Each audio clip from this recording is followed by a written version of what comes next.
in videochiamata con Nicola Veronese, tra i più importanti scienziati e ricercatori nel settore geriatrico, già con cattedra all'Università di Palermo e dal 2024 professore associato alla Unicamillus di Roma e Venezia.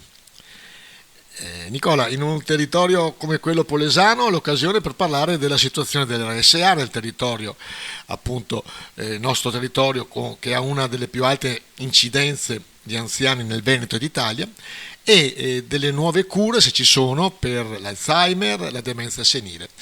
Buongiorno Nicola. Ciao, ciao Leandro, ciao caro. Polesine che è una terra di molti anziani, forse rispetto al Veneto con la più alta incidenza di anziani. Per contro ci sono tantissime RSA, tanti anche co-housing cominciano a nascere. Ciò nonostante c'è il problema di trovare il posto a un anziano sia perché non c'è posto e sia perché i costi sono altissimi e una famiglia fa fatica ad affrontarli. Allora, per quanto riguarda i costi, stanno nascendo sempre più contese proprio amministrative in tribunale, che giustamente, certamente o ingiustamente non lo so, e faccio tutt'altro nella vita, si chiede l'integrazione della quota alberghiera da parte delle strutture, da parte delle ULSS, da parte del tema sanitario nazionale.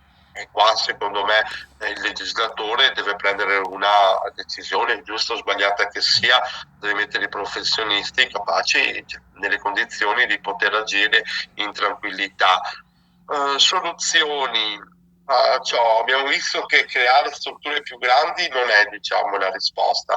Sicuramente ci vogliono delle strutture tipo case, appartamenti, eccetera, almeno per quelle persone con una disabilità lieve minima, da poter gestire il più possibile lontano dalle strutture residenziali e riservare a queste magari soltanto le persone con demenza e con gravi disturbi del comportamento che oggettivamente a tutt'oggi sono molto difficili da gestire, insomma, però è un tema molto complicato assolutamente. E dal punto di vista medico, qualche risultato per bloccare per esempio malattie degenerative come la demenza da una parte, l'Alzheimer dall'altra, si sono fatti passi avanti oppure siamo ancora all'anno zero? Guarda, sono proprio stato all'Associazione Italiana di Psicogeriatria che ti fa veramente un aggiornamento puntuale di queste cose, soprattutto per quanto riguarda la demenza, e devo dire che c'è stato grande entusiasmo per i nuovi anticorpi monoclonali, però dopo, se tu vai a vedere in maniera critica la letteratura, devo dire che non siamo ancora nelle condizioni di poter suggerire clinicamente gli anticorpi monoclonali alle persone affette anche da demenza lieve. Purtroppo, Leandro, questa è la mia sincera opinione. Cioè, sono dei dati presentati proprio in una delle letture iniziali, dicevano che in una patologia che dalla diagnosi alla morte ha una media di 8-12 anni, cioè tu prolunghi il tempo senza demenza di 3 mesi, dove poi il paziente deve sostenere risonanze ogni 6 mesi, esami del sangue, liquor, quindi c'è una signora tesistica per avere in pratica poco e niente. Certo, la disperazione è grande, i farmaci che noi attualmente utilizziamo per la demenza sono di 20-25 anni fa. Io guarda, vedo persone affette da demenza ogni giorno e il mio loro di questo carico. Cioè, sono ancora farmaci di cui conosciamo tutto, però non è proprio che agiscano benissimo, in alcuni casi abbastanza bene, in molti è.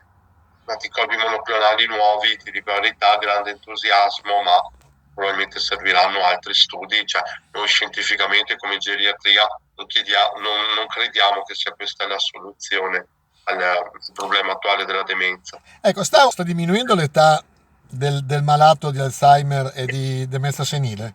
In realtà è perché noi diventiamo sempre più sensibili al problema demenza rispetto, diciamo, a un tempo, per cui abbiamo visto purtroppo anche dei casi di persone di 45-50 anni con demenze tipo Alzheimer, ovviamente precoci e che spesso hanno anche basi, diciamo, genetiche, però le cominciamo a vedere sempre più frequenti, quindi vediamo demenze sempre più frequenti e sempre più impegnative dal punto di vista clinico.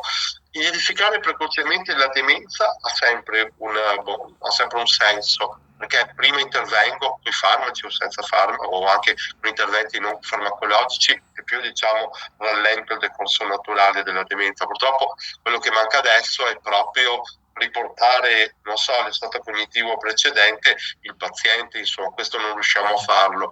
Ecco, quindi ha un senso. Certo, adesso c'è una grande ricerca sui biomarkers, quindi questi markers, prima dell'ICOR ormai anche noi partecipiamo a un grande PNRR su markers del sangue, quindi con una goccia di sangue, però le implicazioni etiche sono infinite perché è stato proprio dimostrato, se ho questo biomarker positivo, magari il mio rischio di demenza è 2 volte rispetto a quello che ce l'ha negativo di diventare demente in 3-5 anni, però non tutti quelli con biomarker positivo diventano poi infetti da demenza e quindi è meglio saperlo, è meglio non saperlo, insomma ci stiamo muovendo però in questo senso, in modo da avere persone che dal punto di vista clinico non hanno nulla, ma che hanno magari dei markers alterati in cui si può intervenire, un po' come col diabete, tu hai la glicemia alta, la glicata alta, questo e quest'altro, però ancora prima che tu vai in coma o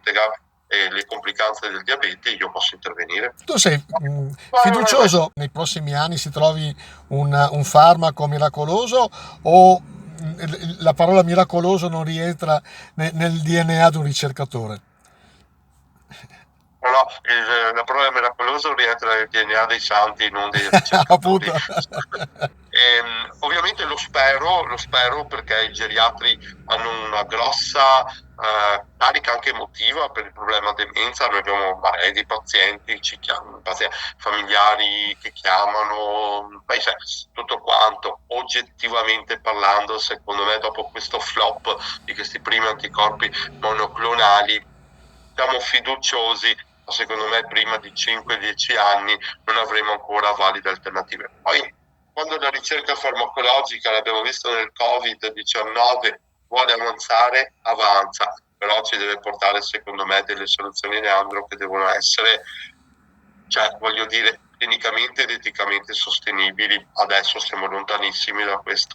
E l'Italia com'è messa dal punto di vista ricerca? Allora, noi ovviamente abbiamo 1000 problemi, come al solito, della ricerca italiana, dal precariato al fatto di avere professori troppo anziani, al fatto di non avere, diciamo, anche sponsor industriali e industriali che supportino la nostra ricerca. Questo è che sia nel 2026, nei 50 anni ci portiamo dietro questi problemi, ovviamente.